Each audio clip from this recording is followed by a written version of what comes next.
السلام علیکم ورحمۃ اللہ وبرکاتہ۔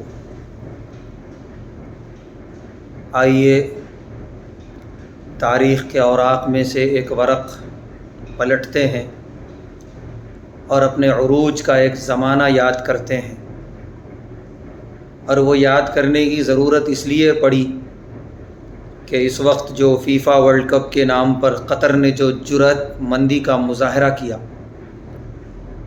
کہ اس نے اس پورے کھیل کود کو، ایک لہو و لعب کو، ایک دعوتی پہلو دے دیا، اور بڑی تعداد میں جوخ در جوخ لوگ ماشاءاللہ اسلام میں داخل ہو رہے ہیں۔ پورا کا پورا خاندان کلمہ طیبہ پڑھ کے مسلمان ہو رہا ہے۔ اشہد اللہ الہ الا اللہ واشہد ان محمدا رسول اللہ۔ اللہ اکبر۔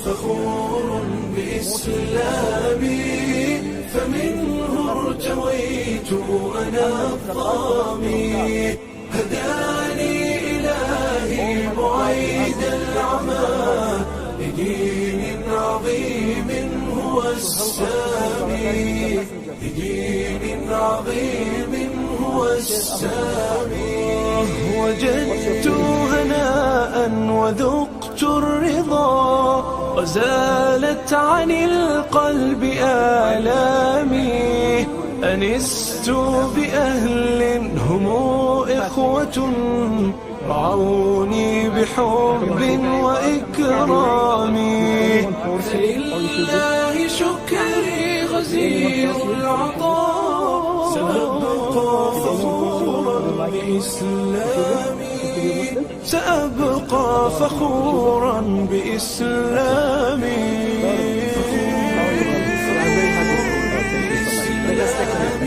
یہ سارے مناظر دیکھ کر اپنے عروج کا زمانہ یاد آتا ہے۔ اسکرین پر آپ ایک تصویر دیکھ رہے ہیں، یہ ایک خط ہے، ایک لیٹر ہے، اور یہ لکھا تھا اس وقت کے یورپ کے بادشاہ نے مسلمان خلیفہ کے نام، ہشام ثالث کے نام۔ یہ بات ہے آج سے 800-900 سال پہلے کی۔ آپ خط دیکھیے، اس نے عربی زبان میں لکھا ہے۔ مرعوبیت کا اندازہ لگائیے، جب ہم عروج پر تھے، جب ہمارا ستارہ چمک رہا تھا، میڈیکل اور سائنس کے میدان میں سب لوگ ہمارے شاگرد تھے، ہمارے سامنے جھکے ہوئے تھے، اور ہم بادشاہ تھے الحمدللہ۔ تو ہماری مرعوبیت اتنی تھی کہ ہم جس زبان میں پڑھتے اور پڑھاتے تھے اسی زبان میں یورپ کے اس وقت کے شاہ انگلستان نے عربی زبان میں خط لکھا مسلم بادشاہ کو۔ اور آپ اگر پڑھیں اس کا ترجمہ، وقت نہیں ہے ترجمہ کرنے کا، تو پتہ چلے گا کہ کتنی عاجزی، کتنی انکساری کے ساتھ اس نے خط لکھا ہے مسلمان بادشاہ کے نام۔ اس وقت ہمارا جو علم و فن کا مرکز تھا اسپین، اندلس کی سرزمین، وہاں پر سمندر بہہ رہا تھا علم کا، فن کا، صنعت کا، جو مسلمانوں نے جو ایجادات کیے، آج پورا یورپ اسی کے مرہون منت ہے، اسی کے نتیجے میں آج ترقی کر رہا ہے۔ اس وقت اس شاہ انگلستان نے خط لکھا، اور خط کے اندر یہ بات لکھی بڑی عاجزی کے ساتھ کہ میں مسلمانوں کے خلیفہ سے درخواست کرتا ہوں کہ ہمارے برطانیہ یعنی برٹش کی بچیوں کو اندلس کی سرزمین پر جانے اور وہاں کی یونیورسٹیوں میں تعلیم حاصل کرنے کی اجازت دیں۔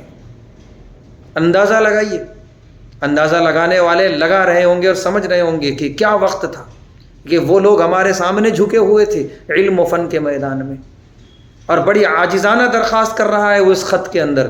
اور خط کے اخیر میں جو اس نے لکھا ہے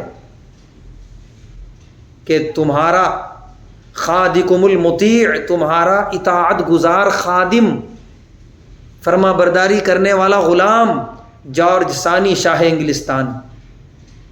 اس طریقے سے اس نے اپنے آپ کو پیش کیا ایک مسلم خلیفہ اور مسلم بادشاہ کے سامنے۔ اندازہ لگائیے کہ وہ کیا دور رہا ہوگا جب علم و فن میں ہم اتنے ماہر تھے اور اتنی معراج کر رہے تھے کہ یورپ ہمارے سامنے رکوع اور سجدے کر رہا تھا۔ آج سارا معاملہ برعکس ہے، الٹ گیا، پلٹ گیا۔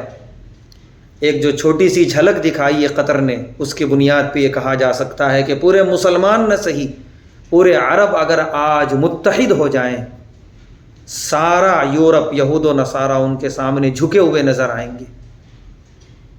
گواہ دی ہم نے جو اسلاف سے میراث پائی تھی، سریا سے زمیں پر آسمان نے ہم کو دے مارا۔